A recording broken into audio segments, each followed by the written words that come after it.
welcome to the on-location episode of IT Nation Wise Up here from ChannelCon 2024. It's the last day, so we're all exhausted. We're all kind of losing it, so this could be a fun episode. So, here with Henry Timm and Marc Menzies. Thank you for joining us, especially on the last day of the conference, because we've lost all sanity at this point. If you had any to begin with, I'm not Bold sure. Bold of you to assume, yeah. Yes. Thank you very much for having us. Yes. So for anyone who might not know you guys, you want to do a quick intro for the audience, the viewers? Marc Menzies with Overview Technology Solutions. We're a hybrid solutions provider based out of New York and Indiana, and also a co-founder of the Degenerates. Henry Timm with Phantom Technology Solutions, an MSP in northern Indiana. You know, we're better. And then co-founder of the Degenerates as well. Yeah, where are you on the short bus? I mean, that's really what that fight's about. Anyway, see, we've started already. We're only 2 minutes in, and it's already getting interesting, folks. Yeah, so tell us a little bit about what you've been up to at ChannelCon. I ran a workshop, a 2-hour workshop. It was wonderful. It was called What is Data? And I'd never done something like that before. I thoroughly enjoyed it. I got some great feedback. I appreciate CompTIA giving me the opportunity to speak about data and what is an asset. I had an awesome time. Such a nerdy thing to say. It's an asset. What is an asset? Lucky to sit on the Channel Development Advisory Council with you, and so we had the release of the new vendor channel program guidebook. So that was part of our endeavors this week. Also, of course, the Trustmark stuff that's going on, and Trustmark stuff. Yeah. Yes, I love the Trustmark. Yes. It's. Are you in the Trustmark? So we're not currently undergoing it. We're deep in our CMMC-ness right now, and then we're going to tackle that after. But I'm on the working group. So me and a whole bunch of other people, we're going through the process for what it looks like to assess. To give guidance on controls, to give guidance on, crosswalking of controls, things like that, and, be the voice of those that are having that implemented or implementing it, whatever. You know what I mean? Yeah. See? Yeah. words. Words. Oh, maybe we should take a step back and actually say, what is the CompTIA Trustmark? Who wants to take that one? You're doing it. I'm very bad at that. What is the Trustmark? Well, it's a spreadsheet mostly. This is true. Right? That wasn't an There's a incorrect GRC. answer. There's a GRC though. There's That's a GRC. It exists. Yeah. It's a framework. So Yes. The more serious answer is it's a framework that's more tailored for MSPs, right? So there are components of various other frameworks that are pulled in that are relevant to MSPs to secure their internal operations. Absolutely, and it also gives you the opportunity to maybe crosswalk into other subspecialties or other requirements you might have as an MSP, like CIS, CMMC, HIPAA, New York State DFS. Those are 4 of the ones that most of the controls are drawn from or crosswalk to. We're just starting our journey down that pathway and getting started, of course, with the GRC side of things. But as I understand it, Trustmark's built in a way that as it gets evaluated each year, your maturity will impact your score. So it's not necessarily a one-size-fits-all type of yes or no. It's how you're improving over time. Yeah, so it's not a go down the list and hey, now you're done and are compliant forever. You're never done with cybersecurity. So yeah, it's essentially a maturity model. The whole point is that if you do the same exact things you were doing this year as last year, over time you would not be part of the Trustmark. You need to have continuous improvement. And for a larger organization to implement certain controls in a certain way, or a smaller organization to implement certain controls in a certain way, one might be more mature than another. Doesn't mean that one passes and one fails. Right. It's, are we making movement? Are we making forward movement? Do we have forward momentum? Are we rising the tide to raise the ships? Yeah. Yeah. Well said. We're really tired, man. I don't know. No, that was good. No, it was good. It was good. So I was going to ask, how long have you been members of CompTIA for? Oh gosh. I don't know. Since the beginning. Since the beginning. At least a decade. So when Okay. the wheel was invented. When the wheel was invented, yes, Bread? yes. In the beginning there was Bob Coppedge and Mike Semmel, and they created light. Oh God. So we've been in business 14 years. I think 10 years ago-ish was when we joined CompTIA, but Okay. wasn't really true. I guess I count more the engaged years would be probably the last 5 here that really started becoming more engaged and trying to have some type of additional role. Likewise here with like we started a business and effectively to what it is today in like 2015 or so, and I'd say about a decade ago we started getting involved, but the heavy involvement started probably about a year and a half ago when I was invited to take part in the Trustmark working group. So that's I don't know. I just love what I do and I love the involvement that I have with CompTIA. Yeah. Do you think it makes sense to dive into like the different types of events? Like this is an industry association event, right? And why is this different from maybe some of the other events that you participate in as MSPs? He's the expert. Of nothing. I think that this event stands out because there are no sales pitches here. Yeah. Everyone is on kind of an equal playing ground, so everyone gets the same booth size, the same, the same footing for the event, and everyone here is looking to kind of further the industry in some way, meaningful way. There's not the constant pitch decks Pitching. that you find at a lot of other events. I would say that this does feel very vendor-centric, or not centric, but vendor-heavy right now. So it would be awesome to see more MSPs make it out here. Yeah. Definitely want to see more MSPs, and I like the fact that everyone's on equal footing. Your membership is paying for the vendor. The vendor's membership is paying for them to be here. So you have vendors that might be startups that might not have a ton of cash flow, that might be the diamond in the rough type of thing, exactly what you're looking for, and they could be here. And also just like vendors speaking with other vendors, that interaction is fascinating to me. I love being a fly on the wall when you hear and you're like, whoa, you're talking about the things that you like kind of won't talk about with us, and I'm just gonna lean in for a second, and listen in a bit. But it's really interesting to see like the big players and the small players all in the same room, all on equal footing. It's pretty cool. It's so true. Like at this event, I go and walk the floor like I was in MSP, right? I would talk to almost everyone. Not all of them. Be a long You'd be here walk for a on this long one. time. It's what, 170? Yeah, it's vendors this year? huge. Wow. It's Yeah. huge. But Yeah. it's so fascinating just to see what's coming out there and that they're running into some of the same challenges we are. It's just like a peer group. Like Did a you big guys vendor see group. anything on the floor that was new and exciting that you hadn't necessarily seen, or that you think might be an up and coming? Oh, that's good. Ooh. You're calling them out. Yeah. Do you really walk the floor? I don't know. You can go first. I really like the strategy of not necessarily vendors, but an interesting strategy that I saw here. Go ahead, Matt. Ooh, I'm not going to name any specific vendors live, but yes, I did see some that I think were up and coming that I think will be worth keeping an eye on.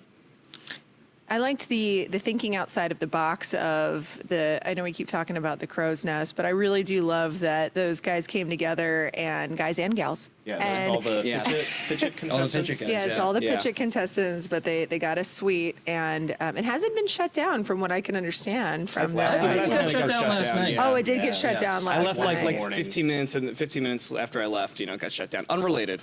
Completely unrelated incident. So then the serious party what- once you left is what Wait, I'm what Oh, time? exactly. What time did it Yeah, get shut down? I heard 1 o'clock. Oh, 1 o'clock. Okay. Yeah. Okay. Yeah. Yeah. Brad was happy that was kind of like the seal of approval of Right. I need to finally go to sleep. Yes. That's true.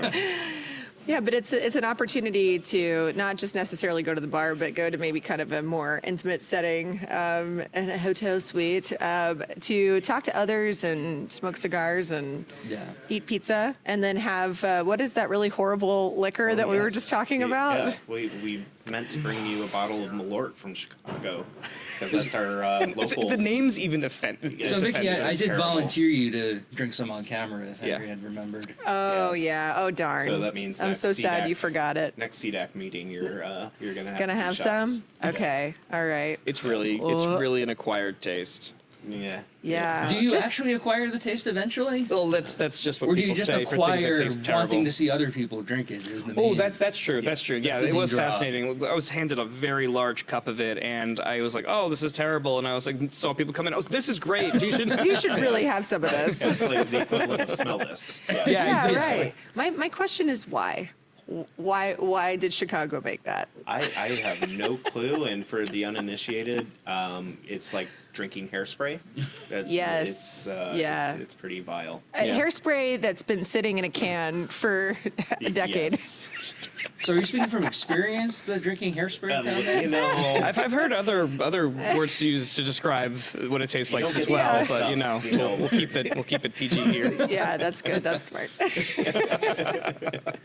I love it. but so you said there was some that you were keeping an eye on. Is it specific technologies, or you just think that their approach to go to market is interesting? So it's two things. One, yes, I'm seeing a lot in the security space, some interesting things that we haven't seen before. But I also, some of the startup type vendors are the ones who are really new, just have a unique outlook on the channel and are doing things that haven't been done before in terms of marketing or standing out. And I think that's fantastic, right? It's not just another, here's our banner, here's our stuff, like just doing cool, unique things around the event.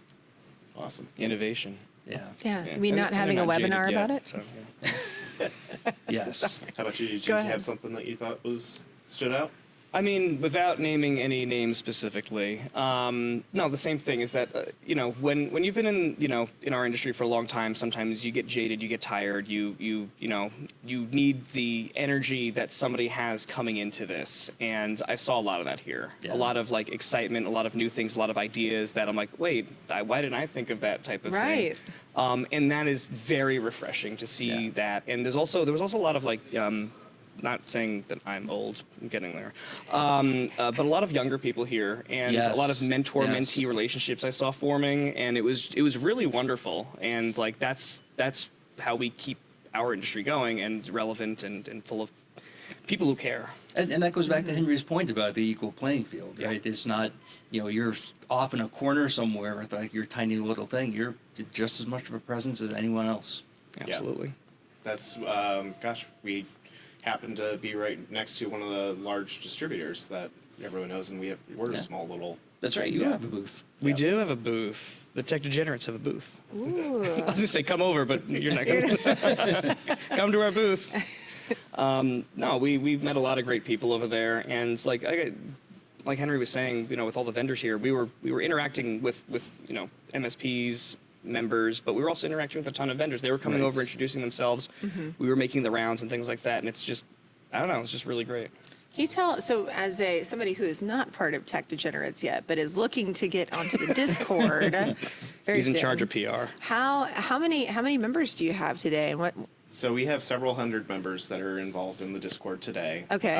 It started as a group text, effectively between several of us between events, where we were just trying to keep up with each other and share some resources, and then that quickly grew to like 150 people on Signal text? chat. No, I'm just kidding. Yeah, we're It going was to effectively dude. a It was text. It was intense. It was all day, every day. wow. Just you couldn't keep up. That Stream of was a consciousness. turn notifications off. Yes. Yeah. Yes.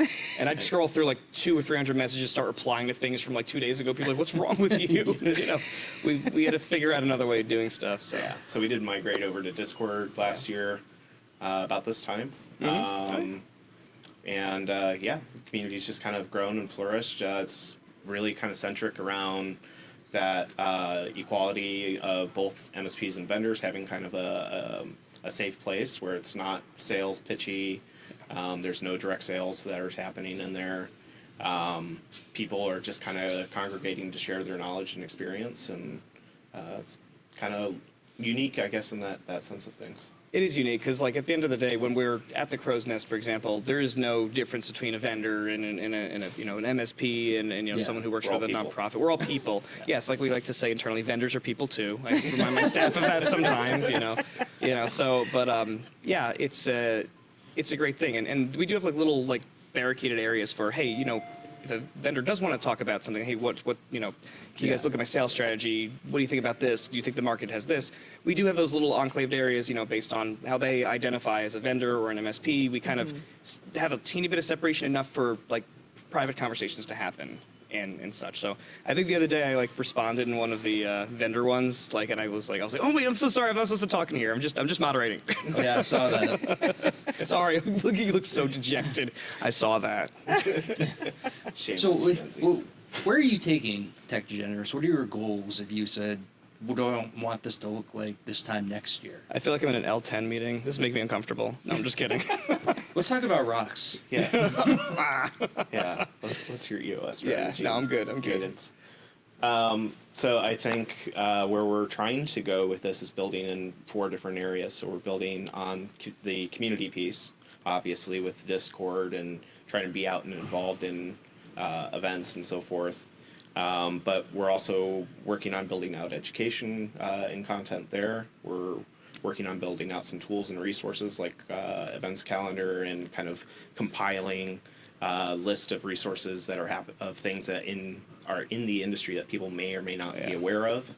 And we're kind of looking at ways that we can also connect people so that if you're looking for a job, if you're looking for extra help on a particular project that you have coming up, that you can make those connections with people that have those skill sets or may help further your mission. Yeah. You mentioned 3. So the fourth, no, the fourth, we're working on this. No, but one of the other areas that like is kind of like not like it's like a tenet of our organization is the mental health aspect of it. Yeah. Like that's a big one. Yeah, we you know back in November a bunch of us got together and like you know I was having some struggles. I just moved to Indiana. There was a lot going on. And you know, I'd like to say that you know a bunch of these guys and gals got together. They like basically like helped save our business. Oh wow! And you know, just through like encouragement, direct examples of hey, this is what we're doing, and you know, all unprompted. Well, it was I wouldn't call it an intervention, but you know, anyway. But no. But at the end of the day, that can happen at an organizational level, but it also happen at a personal level. I've had quite a few 2 a.m. conversations with people who I've met on the Discord, or have like met in person and continue the conversation of like, hey, I'm not okay right now. And I'm like, okay, we're going to talk about this. You know, or call me, and this is my cell phone number, and we're going to get through this together because I've been where you are right now. Or if I haven't been where you are, I want to help you, and I want to help you find who your people in order to get the help that you need. And it's very effective because this is not an easy industry to be in. It's very stressful. A lot of us are very type A. And do you think that there's a stigma against being able to talk about stuff like this? I am trying very hard personally to matter-of-factly inject the type of thing like, yes, I can, you know, I might need help from my fellow degenerates, as it were, type of thing. I think there's a stigma. I think that sometimes we're very proud, you know, and there shouldn't be a stigma. There shouldn't. I like to just, I'll interlace some of that. Oh yeah, like there was an intervention. It was great. You know, it was wonderful. I had a good time. Everybody cried. You cried a lot. I cried more. But no, seriously, and it's something that we shouldn't be ashamed of. Like we do a hard thing. You know, my wife is a surgeon, and I always liken this to, yeah, you open up the patient and they have 3 hearts. It's like what? Like that's how our industry is. Like we're just, you know, you wake up tomorrow and like, oh, AI is a thing now, and we have to all talk about it and become subject matter experts on it immediately and offer it in a product. Now all the vendors are talking about it. How do you deal with that? Yeah. And then run the business on top of that. Right. You know, Yeah. so Because it's education and enablement for not just yourself, but it's all of your people and it's all of your clients. Yes. And how do you do that in a measurable and scalable way? Exactly. And raise a family. And right. And and to have downtime if there's downtime. I don't know what that is. Let's ask a hard question. I'm going to ask you guys a harder one. Sure. Do you see it getting more difficult to maintain the feel of the Tech Degenerates community as it gets bigger, right? One of the things that's nice about it is it's a semi-closed, it's open now, but it feels like a smaller circle. How do you think it will be to try and maintain that as you grow? Good. I mean, so, you know, people have come up to us in the past and said, oh, you know, can you know, oh man, I wish I dressed in the costumes with you guys. Oh man, you're just in your own little club there. And I'm like, no, you want to join the group chat? Like, we're not closed off. Yeah. We're all trying to be there. Like, you know, the requirements that we have are basically like don't suck and like be like normal, like, you know, and none of us are actually normal, so that's like, you know, false right there. But what I mean is like, you know, you need to share the same core values that we do, right? And like I know that you guys do, for example, and Henry sometimes, but Depends on the day. it depends on the day. So over time, like what that looks like scaling, I don't know. I think we've had some challenges that we've had to overcome over this last year where individuals will come in and just try and either sabotage or hijack the conversations, and just making sure that we have good moderation in place with empathy, because they may or may not understand what they're doing or the purpose of this community is. But I think as long as we're vigilant about that, and I think the community itself is really good about being vigilant. Is a little policing self-policing, themselves. Yeah. Absolutely is. We have noticed that somebody will be like not quite a good fit, and it's just like, oh well, we didn't have to do anything there. Okay, cool, that's nice. Go team, type of thing. And but there will be, let's say we end up with like a couple thousand members or more, et cetera. Like, is everybody going to have all their alerts on for the Discord? It's not possible. Right. We understand that. Like, and so we have to figure out over time, what does that look like? How's it going to evolve? And, it's an adventure for us. It's a lot of fun. And these are the type of challenges we like to solve. Yeah. So what are some of the special projects that you're working on right now? So we have an events calendar that actually I started years ago on my personal website and rolled into the Tech Degenerates. And we're making that into a more in-depth calendar for people of physical or in-person events that they can attend, with some additional options and information so they can know details about how many people to expect, what's the target audience of a specific event from the vendor side, what did the prospectus look like for the various events that are out there without having to go and find all of those, and kind of further develop those details for the event side of things. But we're also working on some things to put together and organize kind of in a central place all of the different communities that are out there, because we're not the perfect fit for everyone. There's plenty of other great communities out there. We're like the Malort of... Sorry. I had to, I'm sorry. No, yeah. But there's plenty of great communities out there that need to be recognized and supported. And there's no reason that people shouldn't be made aware that those things are out there, those resources for them to kind of help further whatever their personal journey is. So communities, what media is out there, all those different resources, trying to find a central way of doing that. And also like the attendees of the event are driven there by how good the marketing is and the word of mouth is, right? Yeah. So there might be something right in your own backyard that you don't know about it, maybe because the marketing wasn't targeted to you, or you just don't know anybody that's gone there. So you end up with like these clusters of like, the same people that go to some of the same events, which is wonderful, except, the diversification of going to something new and getting new ideas is super awesome and amazing. Like, I go to CMMC Day.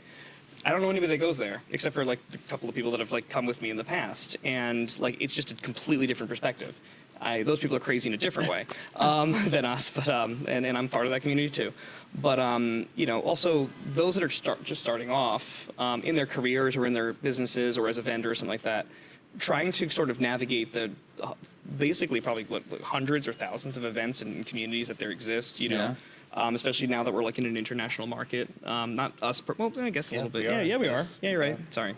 But now that we're as a community getting there, making sure that people are enabled. Like, my boss doesn't have enough to send me to this event. Okay, well, this one's free, and this one's included in your membership of this, and this one is hosted. That could help. That's a really good point. Like, if you're new, you probably know of the 2 or 3 really big conferences, and that's it. Yeah, exactly. So it sounds like it's an awareness thing to say, hey, if you're getting into the industry and you're new, here is a guide to get you started. Yeah. Are there any other reasons why you're collecting this information and making it available to not just the MSP audience, right? This is something for vendors to be able to leverage as well. Correct, yeah. No, and that's, I think, building on that awareness and education and developing some empathy for each side for each other, and what the, kind of how the sausage is made on each side, really has a lot of benefits. So vendors are people. Yeah, exactly. Vendors are people. We are. We have feelings too. You have feelings? Yeah. Actually, my feelings were removed when I made the jump from MSP to vendor side. They just like went in through the eyeball and a little bit. Yeah, it's part of the initiation process. Got it. No, that tracks. That makes sense. Anyway, I'm not going to go further down that path. Anyway. So what would be an event that is not a typical MSP event that you guys enjoy going to? B-sides. B-sides? That's, Concerts? You want to give more? Concerts. No, man. Yeah. So any B-sides event. So if you're not familiar, B-sides, the idea started as talks that were rejected from security conferences, right? And now they've turned into events in their own right, to where you go and they're localized. They're not these big things, right? There's actually, that's the only event in upstate New York that I'm aware of. You go and you talk to people. Everyone's there from an education and knowledge sharing perspective. Yes, there are sponsors, but they're small sponsors. Excuse me, sponsorships. Everyone's just sharing research, and it's something you don't see at big industry events. Just people who are so eager to share what they've worked on. It's called B-sides? B-sides. Okay. Like B-sides. What if you get rejected from B-sides? Then there's a Then you go You cry a little bit. and Degenerates then now. yeah. C-sides. Yes, yeah. That can be like a new coastal conference. C-sides. Seriously. The B-sides rejections. I don't know if I want to meet those people. No. Just kidding. No. But to your point, the B-sides, there also seems to be, I know the one you spoke at last year that I attended was they had a lot of engagement with the local college as well, which was impressive to see these kids doing red teaming in a way that I wish so that's so badly, cool. Existed when I was in that age group. But And that's not unique. That's been the case at every B-sides I've gone to. There's been a lot of just the local academic community, because it's research. It's not a sales thing. It's not anything, but I have this cool thing that I want everyone else to see. Yeah. I didn't know about this until just now. I knew about like Rejection Con. Is that like it's Yep. other Pretty rejection? sure that yes. was modeled after So it's two B-sides. different things. Yep. See, I don't even know this. So like, That was So let's and do B-sides for the this is industry a community. this is also a testament to how many things are going on in the industry, right? Yeah. Because you've been in the industry for how long? long time. A long time, and Yeah. but there's always new things that are popping There's up, always right? new It's hard things to and keep. new people, and it's just like I'm like every time I go somewhere I meet somebody new, and I thought just when you think you've met everybody, It changes 20 again people on you ya. didn't meet before. For sure. I mean, we're tracking over 500 in-person events this year, which is crazy. across the globe, Across the which globe. is insane. Yeah. Why do you think there's such a, I guess, expansion effort on creating in-person events over the last few years? Like, I don't know. why? COVID. Oh, yeah? People are trying to scratch that itch. They really are. I just And like I for one am really excited to like not be stuck in a house anymore. I think there's vendors and MSPs are trying to figure out a new way to reach each other too. Yes. That Yeah. is not that's more beneficial to both sides, because MSPs are tired of getting pitched to, and I think vendors are tired of throwing money around and trying to find the most impactful way to do it. And I think that's where a lot of these pop-ups, because some of those events that we're tracking that exploded this year are vendor-specific hosted events that they're doing, which is interesting to see grow at the rate that it has this last year. I think with the rise, and giving you a non-sarcastic, crappy answer, I'm sorry. It's okay. With like the rise of like things like remote work and stuff like that, like I run my business from my home in Indiana. We have a small office in Indiana, but our headquarters is in New York, and we support all throughout the U.S. and abroad as well. So I'll never meet some of my clients in person. Yeah. Some of my employees I will see fairly infrequently in person, and we're also used to Teams meetings and Zoom and et cetera, that like just being in person with it's different. It's you could do as much as you want with the technology. You will never have a replacement for seeing and meeting people in person and having that natural interaction that like we evolved to appreciate. So I think that's honestly the reason, is that we have so much that's digital now and forced through Teams that this becomes special, and people want to share that in a way that they interpret how they would want to see it. So I agree. Okay. All right, we have Better time answer. for one more question. Okay, let's ask it. Go ahead, so Matt. the last question, what we ask to everyone who comes on, is if you could give the audience, the viewers, one habit that they should either break or establish, what would it be? you are not an imposter. You are beautiful. Ooh, that's a good one. Stop thinking you're an imposter. there are people who are smarter than you in everything. There are people who are not as smart as you in everything, and you are not the biggest fish in any room. And if you are, you're in the wrong room. I would say learn the power of frameworks, not just security frameworks, but business operating frameworks like EOS and scheduling frameworks. Like I'm using a modified version of the Trident system for my scheduling, just so I've got some sanity. Yeah, I think those things are incredibly important. Awesome. All right. Well, thanks for joining us, guys. We really appreciate it. Thank you for having us. Yeah, and hope you have the rest of a, I guess, impactful experience at the ChannelCon show here. So Yeah, the remaining 10 minutes will have a great whatever's time. left, right? Yeah. In fact, Well, I ours- did 10 minutes ago. well, there's the wine. There's the wine down There's the wine reception. down still, So you got to and make then- sure and then you there's make the most bed out of with that. I have a second workshop at 4:30. I don't know who's going to be there. I think I'll be there. I'll be there with some tomatoes and Yeah, You make sure they're rotten. I don't like the new stuff. yeah, it's got to be softer. Yeah. Well, yeah, but thanks for tuning in, everyone. And yeah, thanks again for joining us, guys. We appreciate it. Thank you, guys. Thank you.